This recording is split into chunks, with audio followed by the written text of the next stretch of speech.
10ஆம் வகுப்பு படித்த ஜோவிற்கு கணிதம் வரும் அளவுக்கு ஆங்கிலம் வராது. அதனால் அவன் ஆங்கிலத்தில் மிகவும் குறைவான மதிப்பெண்களையே பெற்று வந்தான்.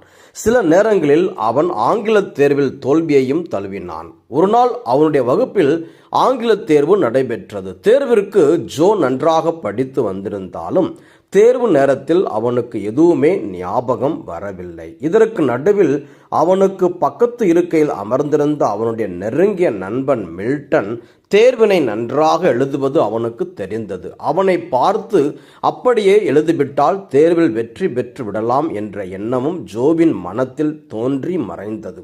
உடனே அவன் தன் நண்பன் மில்டனின் விடைத்தாளை பார்த்து வேக வேகமாக எழுதினான். அதை ஜோவின் வகுப்பு ஆசிரியை பார்த்து கொண்டுதான் இருந்தார். ஆனாலும் ஜோவின் நேர்மை அவருக்கு தெரியும் என்பதால் எதுவும் செய்யாமல் அமைதியாக இருந்தார்.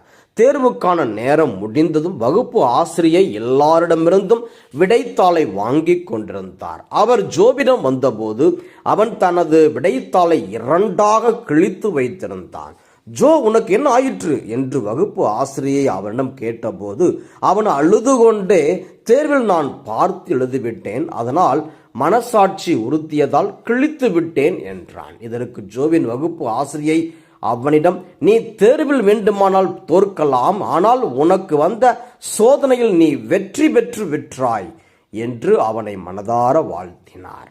ஆம், நாம் ஒவ்வொருவரும் நமக்கு வரும் சோதனையை வெற்றி கொள்ள வேண்டும். அதுவே நமக்கு நல்லது. நேற்றைய முதல் வாசகத்தின் தொடர்ச்சியாக இன்றைய முதல் வாசகம் இருக்கின்றது.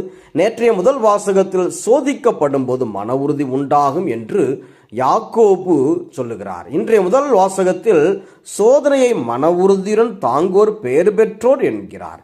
இயேசுவே சோதிக்கப்பட்டார் எனில் சாதாரண மனிதர்களாகிய நாமும் சோதிக்கப்படலாம். ஆனாலும் நமக்கு வருகின்ற சோதனையை நாம் மன உறுதியோடு தாங்கிக் கொள்ள வேண்டும். இங்கு யாக்கோப்பு சொல்லும் இன்னொரு முக்கியமான செய்தியையும் நாம் கருத்தில் கொள்ள வேண்டும். அது என்னவெனில், சோதனை கடவுளிடமிருந்து அல்ல, நமது சொந்த தீய நாட்டத்திலேயே வருகின்றது என்பது.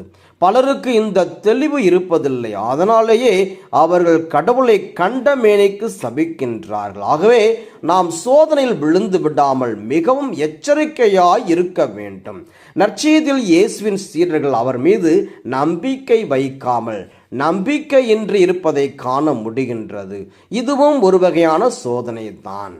எனவே நாம் எவ்விதமான சோதனையிலும் விழுந்து விடாமல் சோதனையை தாங்கிக் கொள்ளும் மன வலிமையை பெற்று பேறு பெற்றோர் ஆவோம். சோதனைகளை வெல்வதே ஒவ்வொருவரின் லட்சியமாக இருக்க வேண்டும்.